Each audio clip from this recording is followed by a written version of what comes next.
It's in a season of incredible highs and lows for the Golden State Warriors, and this man has lived it. He is General Manager Bob Meyers, nice enough to come in and join us. Bob, first of all, I have to say, I thought it was an incredible strategy in Game 1 to decoy Steph and Clay, and then let Sean Livingston really be the scoring leader. So well, just shows it. You remember the WWF where they kind of script stuff? So we sat down, and the NBA says, "Hey, you know, Steph and Clay, it's not your night tonight. Sean, you're going to score, and then Andre, you do it. That's how we do it. Nobody knows that, but now they know." But so in all seriousness, in the Chronicle today, it talked about you stepping out of the locker room after the game and really praising what team is all about. That really illustrated who you guys are.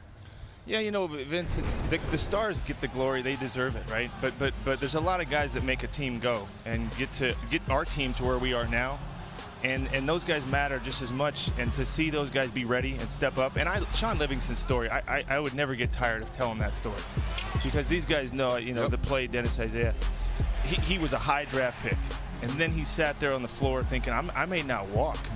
And now to see him succeed, for kids, for anybody that is down and has had hard luck or been at the top and been at the bottom, to see him persevere, it's one of my favorite stories of our team. There are a lot of inspirational stories on your team, and you know, we talk about the stars a lot, and in this era we've also seen two stars on teams fight, feud, not get along. So when we're talking about Curry and Thompson, and I talked to Dumars this morning because I was trying to find the right words to accurately describe what it is that I'm seeing, and Dumars said, you know, Zeke, you're seeing true love, you're seeing genuine love, you're seeing people that love each other, that have stuck together, played together, got through tough times, but yet they still like each other. So I want to ask you about Curry and Thompson in terms of their relationship. Two high-level superstars. Have they ever had any beef with each other? Any dislike? I mean, because you know it's so uncommon in this day and era that the two stars get along, and these two seem to really get along. Yeah, you know, it's interesting. I was watching Isaiah, that Bad Boy special, and I was watching the part where they had you go back with, I think, the general manager, Jack, and Coach Daly and Joe, and talk about what happened with his father. Yeah. And I remember thinking, that's so interesting to me to see Isaiah. You were in the room with him, and that they let you know before Joe, before the game. And I don't know your relationship. Sounds like you have a great relationship with Joe, but I would say, for not 1 second was it envy or jealousy. It was all about, I'm helping you as much as you're helping me. We just want to win basketball games. Yeah.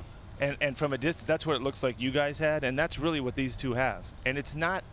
You can stand up before the media and say all the right things and then go back in the locker room, and you guys know the play. Yeah. It's a different story sometimes when that door's shut. Or when you're texting your friend and saying, I don't know why they're talking about that guy. You know, what about what I did? But Clay and Steph's one of the most humble stars you'll ever see. And Clay, he's like a Terminator. He just wants to win. He doesn't care how it happens. He doesn't care who's headline in the paper.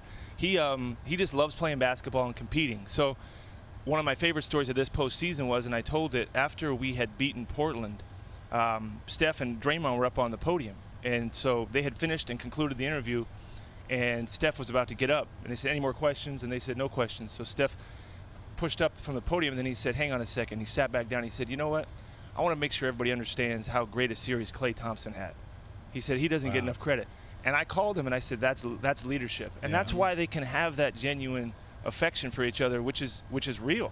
And that's what, if things aren't real, they don't work. Yep. In this NBA, you guys know, you will get, if it's not a tight relationship, it will get splintered, it will get fractured. And if it's not real, but when it's real, it can withstand anything. And Bob, how is the love for basketball for you, knowing your story, walking at UCLA, playing? How does all that basketball knowledge for you help you build this team?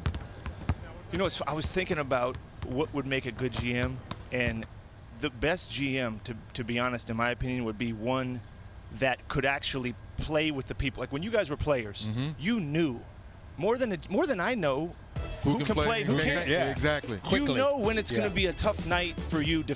You got a guy that's going to not give you an inch, and you know when it's going to be easy. Yes. More than I know, as sitting there, I try to understand. Well, that guy, Sean Livingston, I always thought, man, that guy, I don't care how he does, he helps you win basketball. Yeah. Iguodala, not afraid of the moment, not afraid to defend for the whole game. But a player knows more. Yeah. I can never know as much as so I ask our players. I'll ask Draymond. I'll say, who who doesn't get enough credit, right? Who in the league? I'll ask our players all the time, who's underrated? Yep. Who can play that I don't know? Because sometimes it's a guy on a team that gets he gets blamed because his team's awful. Yeah. And he's just part of that narrative. So what makes a good I think you got to love basketball. I like watching basketball. If you guys were playing one-on-one right now, you're still playing. Yeah, exactly. I would watch. Exactly. And you're still playing yourself. Yeah, I still play. I love to play basketball. So right. I just love it. So I think that helps just to watch it and enjoy it, have a passion for what you do. But I always wish that for some reason you check into a game, you'd find out real quick, right? Who can play, and so that's where who's going to get that 50-50 ball, right? Yeah. Or and I always a smart player can't be a player that's not smart, but a smart player is probably the best GM around because he knows the whole league. Yeah. And so for me, you try to put yourself out there and say, who are the guys? Forget about that. And obviously, we've built a team around shooting and different types of things. But who are the guys that just want to win and hate to lose? We don't come back from 3-1 if our players don't like to compete, right? You don't have the success you guys have if you don't just like to compete, because it's too hard.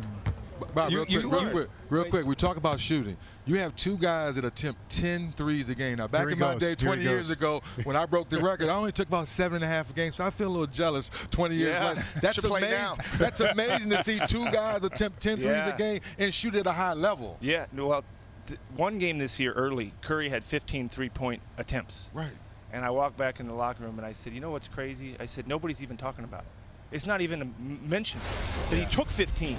Forget about how many he made. He took 15 and nobody cares. Yeah. If you had taken 15, exactly. they'd think you lost your mind. Right. But that's They'd say, what's wrong with this dude? So I had Jared Greenberg ask Coach Kerr yesterday about the normalization and acceptability of the three-point shot. I think what you guys have done with Thompson and Curry is normalize the shot, made it more acceptable from greater distance. And, you know, the shot that Clay took against OKC, 3 minutes to go in the game, or 2 minutes to go in the game, and you're down like 6 or 7, and he shoots it from almost the hash mark.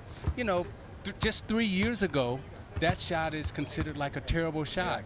But now all these shots that you guys are making is acceptable. So I had Jared ask Kerr, and I'm going to ask you, when did you finally accept these guys taking these type of shots from this great a distance? We're still working on that. When Clay took that shot against Oklahoma City, I mean, that's not a good shot for anybody. No.